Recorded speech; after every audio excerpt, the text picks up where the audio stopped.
días así.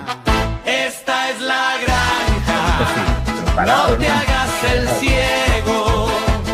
Aquí el ruido manda y el silencio es niego. Esta es la granja. Si quieres... Está con nosotros ya conectado desde la ciudad de Guayaquil.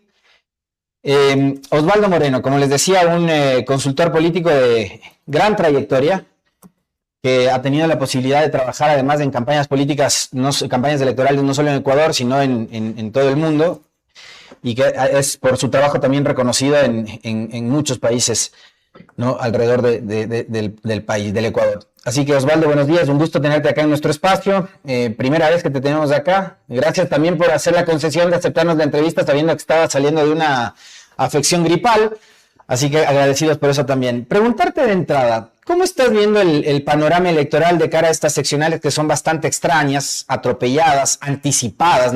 Creo que nadie tenía en su cronograma o en su panorama que se anticipen las elecciones a noviembre, cuando estas debían ser en febrero del próximo año.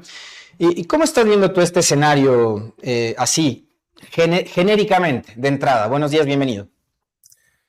Bueno, primero, muy buenos días, muchísimas gracias por invitarme. Te agradezco, no de ahora, de siempre, porque me parece que tú has sido una de las voces que más alterna, digamos, la diversidad de pensamiento, digamos, de formas de actuar. Y yo creo que eso es valedero porque las posturas que podemos tener son, por un lado, fijas, pero por otro lado, la pluralidad creo que es fundamental. Yo creo que es importante decirlo, para mí es un honor que me entrevistes, no de ahora, de mucho tiempo, y cómo no, yo pensaba no hablar con los medios esta semana, pero siempre hay que decirle a la gente que uno lo ha respaldado.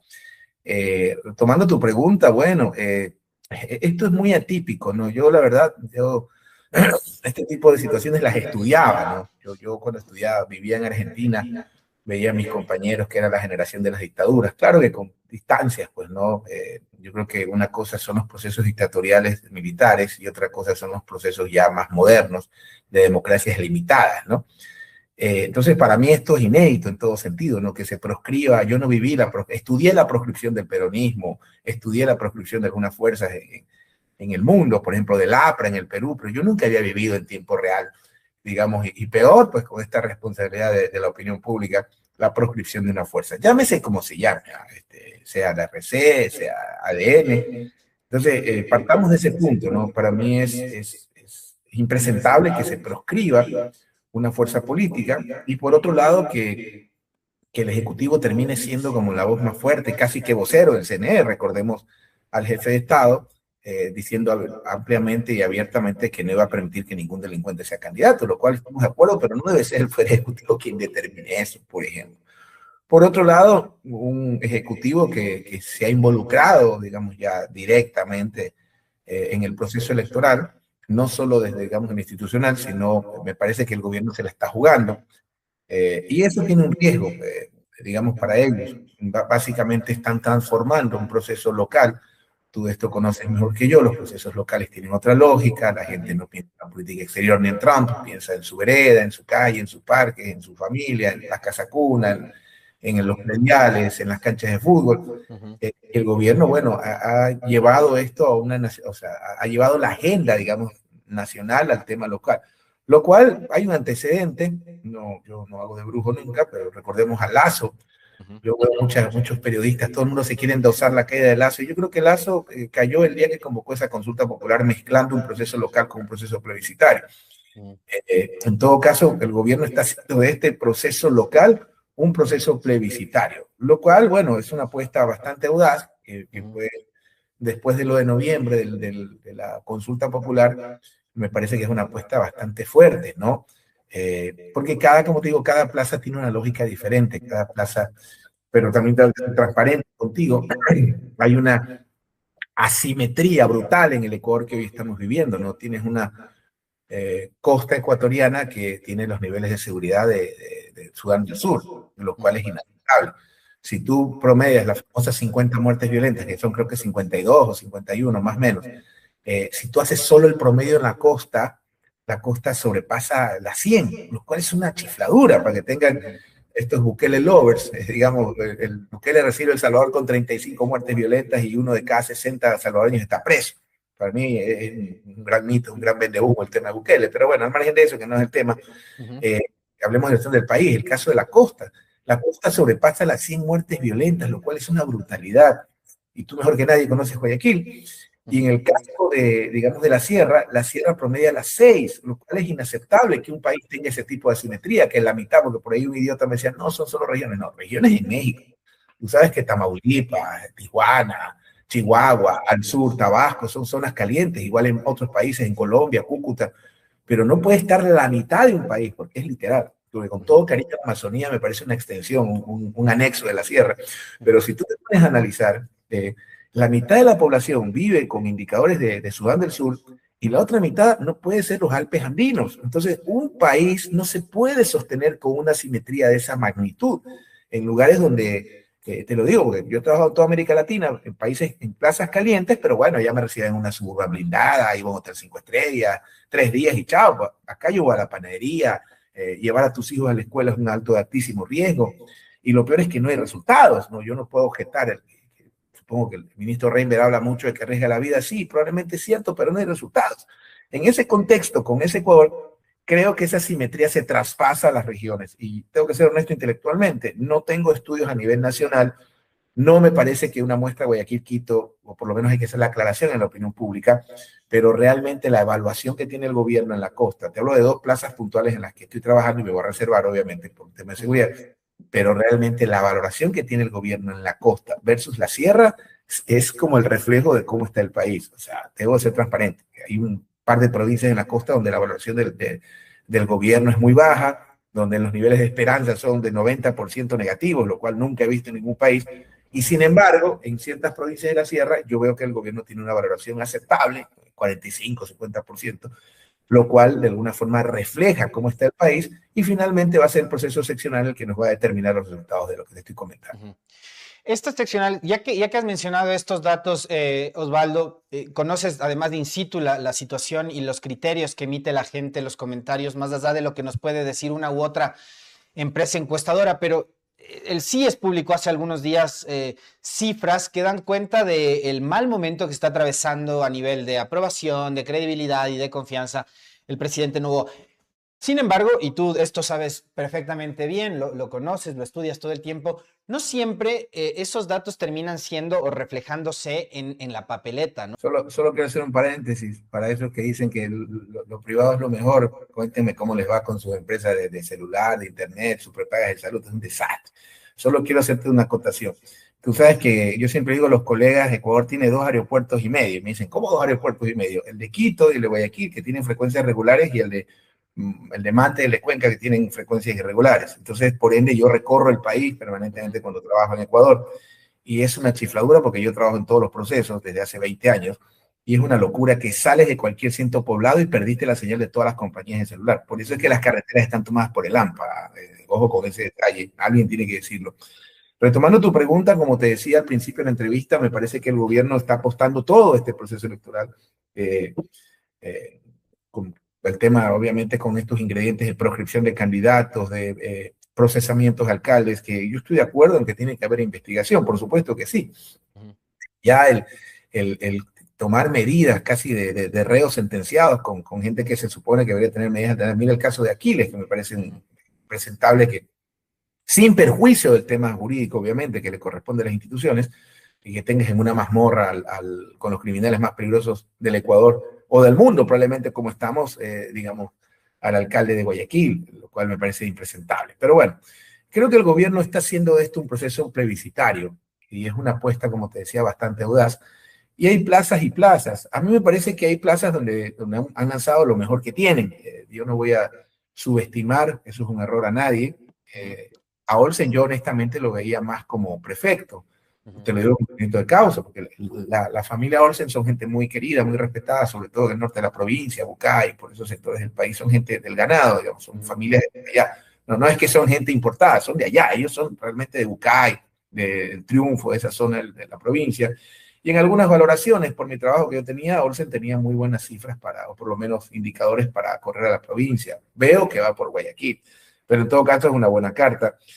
Guzmán, al margen de que si te puede caer bien o mal, es un tipo que tiene ya su recorrido. El tipo ha sido concejal de Guayaquil, no creo que fue un mal concejal. Ha sido asambleísta, bueno, ahí tengo mis reparos, no voy a hacer comentarios, pero tiene recorrido, ha sido candidato, no tuvo un buen resultado como candidato a prefecto contra las maquinarias. Entonces creo que, al menos en Guayas, creo que tienen cuadros como para competir. No sé si van a ganar. En el caso de Quito, bueno, unos dicen no, que el candidato no es ella, sino es él, y bueno, X. Vemos que el correísmo también tenía avance y tenía en este caso el RC. Y bueno, no sé qué pase con Reto, no termino de entender cuál es la situación de Reto, pero al margen de eso, me parece al menos en Guayas. En Azuay me parece que el gobierno jugó mal siempre sus cartas. Yo siempre me preguntaba, siempre me hacía la pregunta, sobre todo con el tema, ¿cómo se llama? Quinzacocha. Tradúceme el problema del agua, no es Quinzacocha, ¿cómo se llama? Sí, Quinzacoches. Bueno, Quinzacoches. cuando hubo el problema del agua, Lo del Quinto Río. lo que le costó la candidatura, bueno, a Zamora, digamos, yo siempre decía, el presidente no tendrá un auxiliar de servicio, alguien, digo, en la escala de la función pública, de la SOE que le explique al presidente. El tema del agua en el Azuay es súper delicado, no hay que meterse con eso.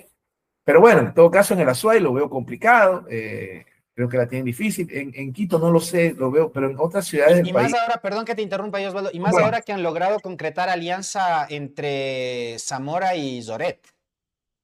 Sí, por ejemplo. Entonces, claro, pero ojo con Cuenca. Cuenca es una plaza bastante especial. Siempre digo yo, cuando a veces conversando con la familia, vámonos de aquí cada vez que hay un sicariato a 3 cuadras. Yo vivo en San Borondón y te digo que un perímetro de 500 metros donde yo vivo hay un sicariato cada semana. Ojo con ese detalle. Aquí se democratizó la violencia, pues no es lo único que hemos obtenido estos últimos 10 años. Y ni te cuento la salud pública. Pero al margen de eso, yo siempre digo a mi esposa, ¿no? Vámonos de aquí, vámonos a lo único del Ecuador que no parece el Ecuador, que es Cuenca. Cuenca, cuando tú le investigas, por ejemplo, es de las pocas ciudades, y le puedes preguntar a cualquier investigador, colega, amigos, es de las pocas donde la muestra cualitativa es en el sector medio más alta. Es decir, si tú en Guayaquil haces 8 populares y 2 medios, en Cuenca haces 4 medios y 1 popular o 2 populares. Cuenca es una ciudad, sin perjuicio de Lloret, que creo que tiene su recorrido y un tipo simpático, yo la verdad que sí. Pero ojo con Cuenca, ahí tienes algunos corredores, tienes a Cabrera, tienes a Palacios, o sea, yo no creo que esté nada escrito, y a nivel provincial también. Azuay es otra historia, sin perjuicio de que creo que más allá de quién va a ganar, me queda claro, no sé quién va a ganar, pero sí sé quiénes la tienen complicada y son los candidatos oficialistas. Y sobre lo que me comentabas, el CIES creo que es una gran firma, es de una gran amiga y profesionales que yo admiro, Tatiana Larrea y Carlos Coronel, y se me escapa Diego Salomí, son extraordinarios profesionales, pero llegó la aclaración de que es Quito y Cuenca, perdón, Guayaquil y Quito, si hablamos del mismo estudio, y recordemos que Guayaquil y Quito representan casi el 21% del universo electoral. No sé a detalle, pero ojo, yo puedo dar fe del profesionalismo y de la calidad de los estudios, porque nosotros los consumimos y bastante, han sido de nuestros proveedores de estrella, digamos, productos de calidad, pero sí hago esa aclaración. No sé si es urbano y rural, etcétera, etcétera, había que revisarlo, pero Guayaquil y Quito representa el 21 más o menos o 22% del universo electoral del Ecuador. Con respecto al resto de temas que te comentaba, efectivamente cada plaza tiene su causa, cada plaza tiene su característica. Pongamos un ejemplo, Quito, Ambato y Riobamba son 2 países, con el respeto a mis hermanos guaitambos y a mis hermanos. Yo soy de hecho chimburacense, yo soy de Colta.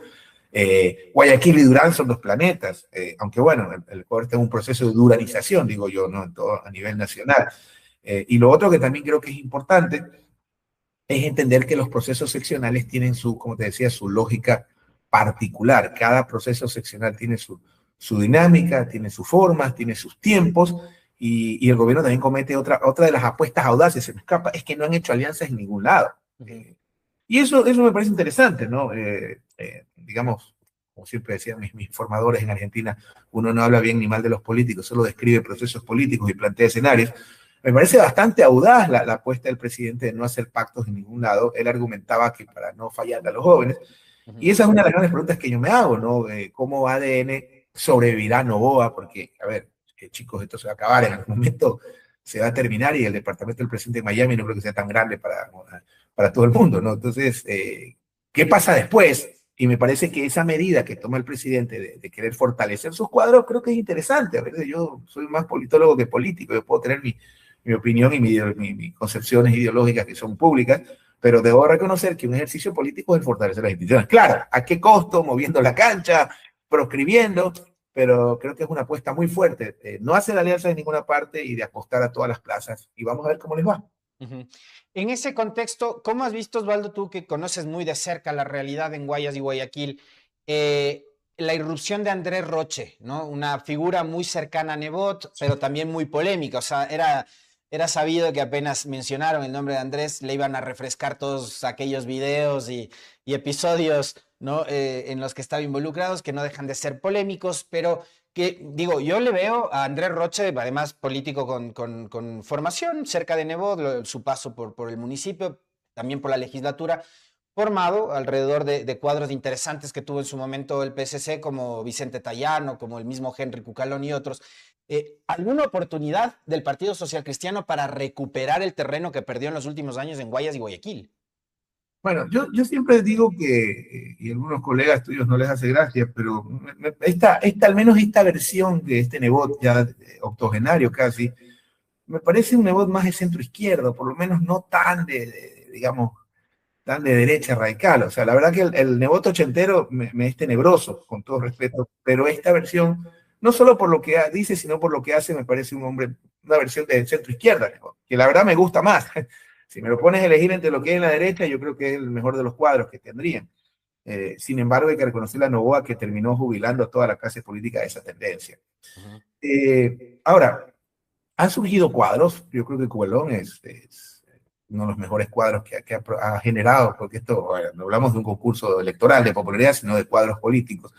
Pero Andrés tiene su mérito, polémico como toda persona. Después del ven para mearte, yo creo que si sobrevives a eso, puede pasar cualquier cosa, pero Andrés, y hay que reconocerlo, es un tipo que tiene experiencia en lo público, porque eso siempre le jugamos a la derecha, no, que no ha manejado, así como la derecha nunca manejó una tienda, acá no hay una tenencia política y ya ven los resultados en las políticas públicas.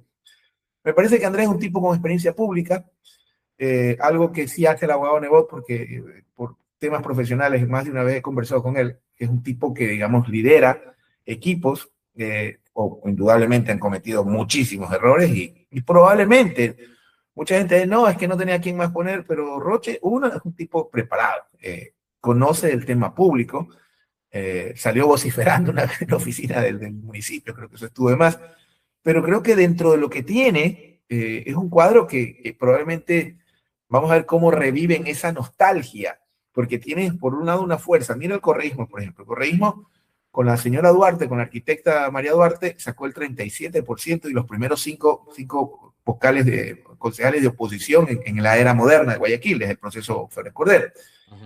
La señora Bonilla, la abogada, la doctora Bonilla, sacó 40%. El amigo Aquiles sacó también 40%. Aquiles, lo puedo dar fe, tenía un conocimiento de menos del 15% cuando se lanzó.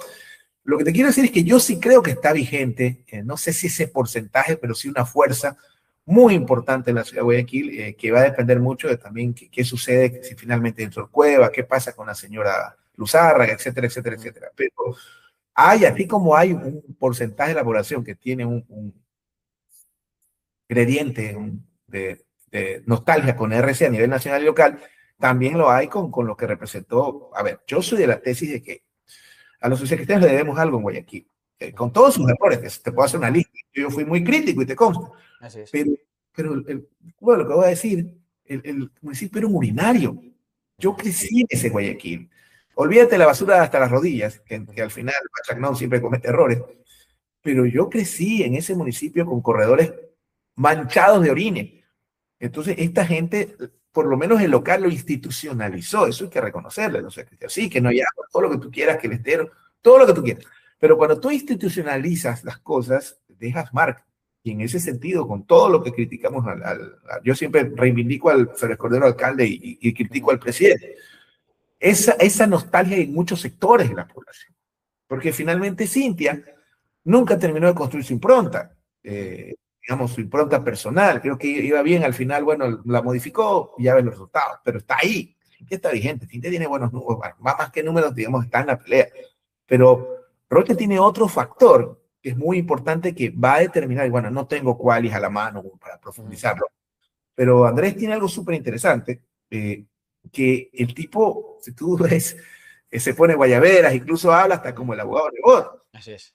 Y cuando no tienes delfines, ¿ya? Porque eso finalmente es lo que pasaba con Nebot. Nebot siempre fue el hijo de Félix Cordero, para mucha gente, ¿no? El político. Veamos cómo lo capitaliza él, ¿no? Mira, el abogado Nebot era un tipo que cuando estaba en la alcaldía, llegaba con su tenis y guayabera y caminaba, y me acuerdo, allí guayabera, y el tipo caminaba a las horas, se iba caminando, pero o sea, caminaba 2 horas en la mañana, si no era más. Y Roche viene de esa escuela, ¿ya? Y ni te cuento en campaña, yo he tenido clientes cristianos por mi trabajo de consultor. Entonces yo no descartaría que, yo no le estoy tirando flores, yo solo describo, ¿no? Yo no descartaría, incluso yo a Eduard lo veía con buenos ojos, ¿no? Porque Eduard no ha parado de trabajar, me sorprendió que no se haya inscrito para el candidato a alcalde. Entonces, ojo con Roche, ojo con la RC y ojo con Cintia Viteri. Yo creo que ahí hay tres opciones. Depende también mucho cómo despunta, digamos, la doctora Luzárraga. Si es que llegan a una alianza, sería lo ideal. O sea, porque lo de Aquiles es algo atípico, ¿no? Que una ciudad tenga, probablemente, te lo digo con tristeza y dolor profundo, probablemente Guayaquil sea la ciudad más violenta del mundo de 3 millones de habitantes. Te estoy hablando no de Haití, de lugares como te dije, te estoy hablando de la ciudad donde yo crecí, la ciudad donde yo caminaba, mi infancia, mi adolescencia, toda mi vida. Duele, por ejemplo, ahora tuve la visita de unos parientes, tenerlos bajo arresto domiciliario, vivimos otra pandemia. Entonces, en este Guayaquil, bajo estas circunstancias, yo no descartaría a Roche como una alternativa fuerte, igual que la doctora Viteri y lo que se consolide de las fuerzas progresistas, ¿no? Eso hoy. En Quito yo no creo que se modifique el tema del cristiano que con 20 puntos de alcalde, por lo que estoy viendo, por las opciones. Igual ahí está Merino me parece una postura inteligente, o sea, una alternativa también, porque no veo tantos candidatos, digamos, como antes de la tendencia. A Merino lo veo con buenos ojos. Ayunda siempre con su impronta que es indestructible del vóley, de la música. O sea, aquí creo que va a haber una disputa muy interesante. El alcalde Pavel también creo que, o sea, en una disputa donde cualquier cristiano es alcalde, ¿cuánto creo que el alcalde Pavel fue con 20 puntos? 25%. Pero gracias por corregirme, yo pensé que era menos. Entonces, eso es un 4% de la población, es hartísimo. Y yo lo puedo decir abiertamente, no tiene tan malas valoraciones. Me parece que más lo han difamado, le han orquestado cosas, pero Pavel, para 4 años, acuérdate que reelegirse es muy difícil. Cuando tú te reeliges, el elector te evalúa. Y el nivel de exigencia del elector es como el matrimonio y el noviazgo, cambia totalmente. Entonces, Quito, cualquier cosa puede pasar. Hablando de plazas, ya hablamos de Cuenca, hablamos de la SUEI. En prefectura está para cualquiera. Sí. Ahí sí está para cualquiera. No hay, digamos, un favorito. Como recordemos la disputa entre Zapata y la prefecta Paola. Yo pensé que la prefecta Paola iba a ser candidata a alcalde. También es un político súper interesante, ¿no? O sea, hay grandes ausentes en esta contienda, pero, insisto, prefectura no me atrevería a estar para cualquiera, alcaldía, el que mejor capitalice, Guayaquil, ojalá alguien la salve, Cuenca ya hablamos, y bueno, y un gobierno que se está apostando todo en la nacional, vamos a ver cómo les va. Para ir cerrando, porque entiendo que Osvaldo tiene que atender otro compromiso, una última pregunta, y tiene que ver con, porque Osvaldo nos ha hablado mucho y me ha ayudado a entender también un montón sobre el accionar de lo que es el Partido Social Cristiano y también lo que es el gobierno intentará hacer en este trayecto. Pero algo que mencionaba Osvaldo en su introducción y tiene que ver con la proscripción. Lo que ha pasado, por ejemplo, con Cristian Zamora en Cuenca, lo que está pasando ahora con algunos alcaldes a quienes el gobierno los está persiguiendo a través del aparato judicial, encarcelándolos, y lo que tiene que ver con la revolución ciudadana. A la revolución ciudadana, Osvaldo, ahora se le presenta un reto súper importante, que es mantenerse vigente sin etiquetas, sin números, sin membrete, sin partido, sin aparecer en la papeleta, simplemente con sus cuadros, para tratar de nuevamente dar la disputa, no sé, de aquí al 2029 uno creería, no sé, si es que puede ser antes, ya sabemos cómo es el país de inestable, pero esta suerte de debilidad que podría significar para la Revolución Ciudadana, ¿se puede sacar alguna fortaleza tomando en cuenta de que no van a estar con membrete, con número y con su partido en la papeleta? Mira, yo lo repito y lo reitero, que se proscriban movimientos políticos es impresentable, nos hace retroceder, ya no solo en seguridad, sino institucionalmente, nos convierte en menos que una como dicen, una república bananera. Es impresentable esta proscripción. Pero bueno, los movimientos generalmente de izquierda han tenido esos. Recordemos cuando el peronismo fue proscrito, te puse ese ejemplo del APRA también en el Perú, o sea, el MAS en su momento, acuérdate que estaba hasta en la lista de organizaciones terroristas en Bolivia. Estas cosas pasan. No es lo ideal, no me gustan, pero la Revolución Ciudadana es el opositor, digamos, legítimo, es el opositor institucional que tiene el gobierno nacional. Y este patrón de comportamiento de proscribir, porque yo reitero, que la justicia haga lo que tenga que hacer y quien cometa un delito, nadie está por encima de la ley, pero hay un debido proceso. Yo no puedo emitir órdenes de captura inmediatamente a favoritos con una connotación claramente electoral, lo cual, esto, a ver, y le pasó al RC, recordemos cuando Falqué fue inhabilitado, recuerdo Montgomery Sánchez, tipo a quien yo le tengo bastante aprecio y respeto, pero acuérdate que era imbatible, tenía 60% de decisión de voto, no de gestión. Y la inhabilitación del profesor que en paz descanse, Carlos Falqués en Machala, terminó haciendo algo impensable, que ganó su hijo la alcaldía y la prefectura, el señor Quirós.